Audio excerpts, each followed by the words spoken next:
Hello students, आइए solve करते हैं हिस्ट्री के chapter the age of industrialization की बैक एक्सरसाइज के क्वेश्चंस को। स्टार्ट करेंगे ब्रीफ सेक्शन के क्वेश्चन नंबर 1 से। इस सवाल में टोटल 4 स्टेटमेंट्स गिवन है हमें हर स्टेटमेंट को पढ़कर उसे ब्रीफ में एक्सप्लेन करना है। बहुत आसान है।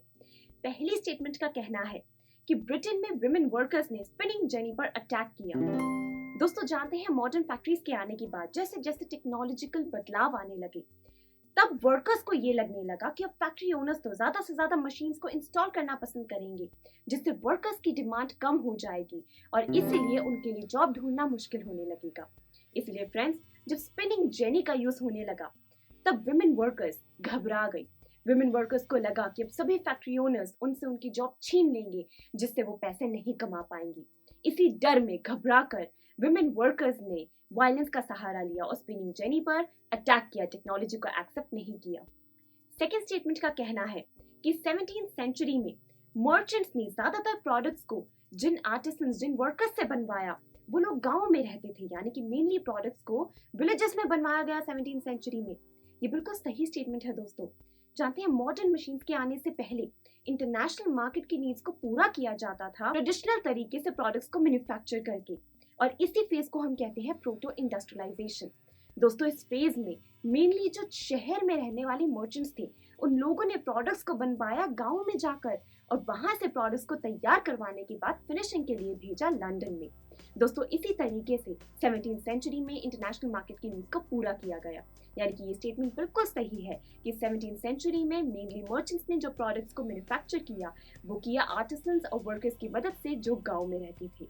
अब आते हैं थर्ड स्टेटमेंट पर। इस स्टेटमेंट का कहना है कि 18th सेंचुरी के एंड तक सूरत पोर्ट का यूज डिक्लाइन हो गया था। दोस्तों जानते हैं ब्रिटिश राज से पहले इंडिया के कॉटन और टेक्सटाइल ट्रेड पर पूरी तरीके से इंडियन मर्चेंट्स, वीवर्स और बैंकर्स का कंट्रोल था। परंतु जैसे जैसे यूरोपियन कंपनीज पावर में आने लगी वैसे ही इंडिया के ट्रेड पर से इंडियंस का ही कंट्रोल कम होता चला गया। यूरोपियन कंपनीज इंडिया के ट्रेड को पूरी तरीके से कंट्रोल करना चाहती थी और इसलिए दोस्तों इन कंपनीज ने पुराने सी पोर्ट्स का यूज काफी ज्यादा डिक्लाइन कर दिया, कम कर दिया और अपने नए पोर्ट्स बनाए। इसी के कारण दोस्तों 18th सेंचुरी के एंड तक सूरत पोर्ट का यूज काफी ज्यादा डिक्लाइन हो गया था। वहीं लास्ट स्टेटमेंट का कहना है कि ईस्ट इंडिया कंपनी ने इंडियन वीवर्स को सुपरवाइज करने के लिए गुमस्ताज को अपॉइंट किया। बिल्कुल ठीक बात है फ्रेंड्स। जानते हैं जब ईस्ट इंडिया कंपनी इंडिया में आई तब वो इंडियन व्यूअर्स को किसी भी तरीके से सुपरवाइज करना चाहते थे, कंट्रोल करना चाहते थे। अब इसी के लिए ईस्ट इंडिया कंपनी ने अपने कुछ पेड सर्वेंट्स को इंडिया के हर उस एरिया में अपॉइंट कर दिया जहां पर भी कॉटन और सिल्क के प्रोडक्ट्स को बनाया जाता था। इन पेड वर्कर्स को नाम दिया गया गुमस्ताज।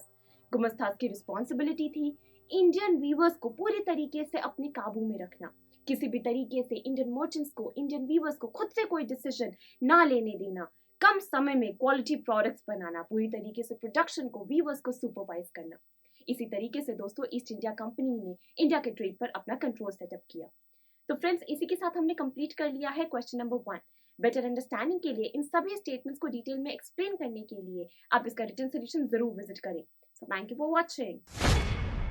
आई एम श्योर स्टूडेंट्स आपको ये वीडियो बहुत पसंद आया होगा। तो इसी तरह से एक मजेदार तरीके से अपने हर कॉन्सेप्ट को क्लियर करने के लिए डाउनलोड कीजिए PU Stack ऐप, जहां आपके लिए और भी कई सारे ऑप्शंस हैं, जैसे कि आपके लिए सैंपल पेपर्स हैं, back exercise solutions, step videos and much more. So what are you waiting for? Download the app now.